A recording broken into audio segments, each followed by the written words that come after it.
در خانه امام احمد ابن حنبل یک مهمان بود.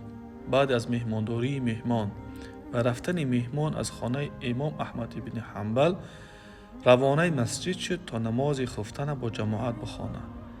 رفت که الکی مردم نماز خفتن با جماعت خواندند. پس مسجد دیوم رفت که در آنجا هم خوانده بودند. مسجد سیم رفت، در آنجا هم خوانده بودند. و امام احمد ابن حنبل ناامید به خانه آمد و خودش تنها در خانه نماز خفتن خواند. همون شب امام احمد ابن حنبل خواب دید که در یک مسابقه اسب دوانی است.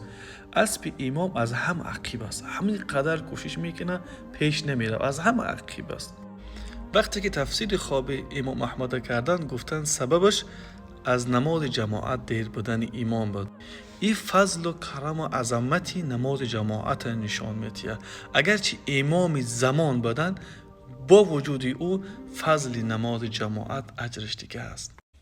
در روایت بخاری و مسلم آمده است که پیغمبر صلی الله علیه و سلم می‌فرماید نماز جماعت اجرش 27 مراتب زیادتر از نمازی هست که انسان در خانه میخوانه. در بعضی روایت های دیگر هم 25 آمده است، اما اکثر علما صحیح تر 27 مراتبش میگن. گفتن که گفتیم خداوند عمل کردن برای ما نصیب بگردانه.